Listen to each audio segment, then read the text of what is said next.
একাদশ হিজরির ২৯ সফর নবী অসুস্থতা বোধ করে। এরপরে যেন ক্রমেই নবী দুর্বল হয়ে পড়ে।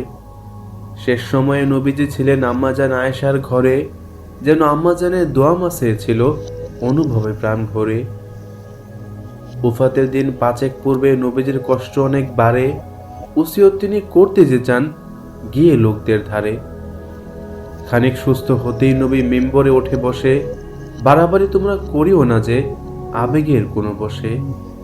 মসজিদকে কবর তোমরা বানিও না আর প্রভু, সকল ধরনের শিখ থেকে বাঁচো বলেছেন মোর প্রভু।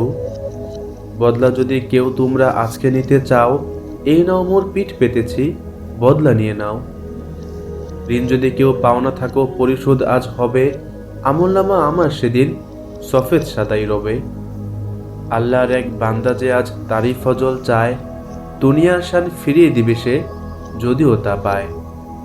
আবু বকর বোঝেন ইঙ্গিত প্রিয় নবী চলে যাবে, একমাত্র তারই নিকট তিনি সঠিক অনুগ্রহ পাবে। মৃত্যুর ৩ দিন পূর্বে প্রিয় নবী যে আজ কষ্টে কাতর লিখতে চাইছেন কিছু, শয়তান যে সুযোগ নিতে ঘুরছে পিছু পিছু। ইখতিলাফের সুযোগ নিয়ে আসলো সে যে ঘরে, আসহাবরা মতবিরোধে আওয়াজ বড় করে।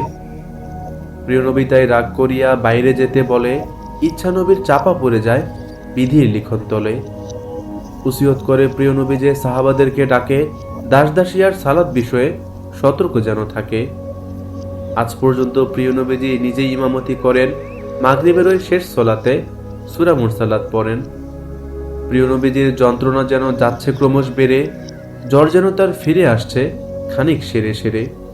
প্রিয় নবী চাই আবু বকর ইমামতি যেন করে, আয়েশার জোর নিষেধেও তার সিদ্ধান্ত নাহি নড়ে।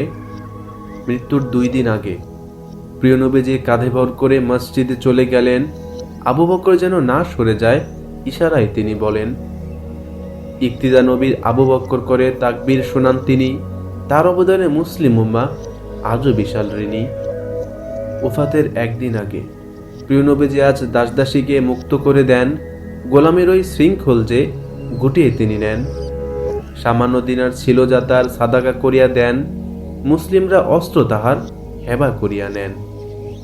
জীবনের শেষ দিন পর্দা সরিয়ে নবীজি আজ সাহাবাদেরকে রেখে, মুচকি হাসি আসে যে তার খুশি দীঘল চোখে।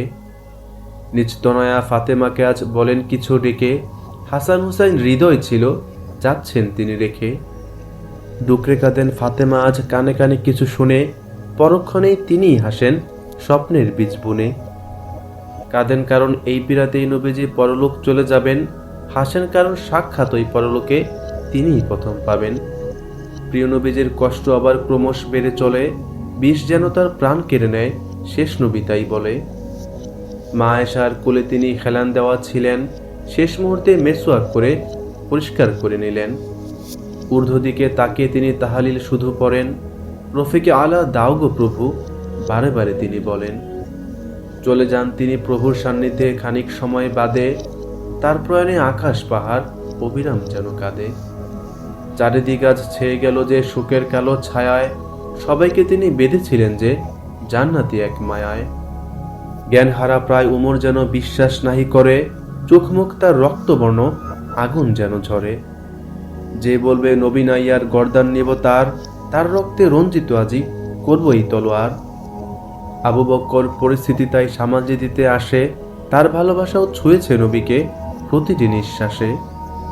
মারা গেছেন নবী মোহাম্মদ জানুক যারা প্রভু মানে তারে, আমাদের রব অবিনশ্বর প্রতিধ্বনিত হয় বারে বারে। আবু বকরের ঘোষণা শুনে হুশ যেন ফিরে আসে, স্মৃতি পড়ে আজ নবী মোহাম্মদের কথাই যে শুধু ভাসে।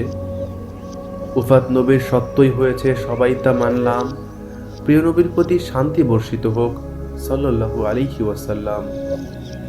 প্রিয় নবীর প্রতি ভালোবাসার টানে এই কাব্য নদী শেষ করিলাম, যা শিক্ষা প্রবাহিনীর স্রোতের মতো চিরন্তন বহমান।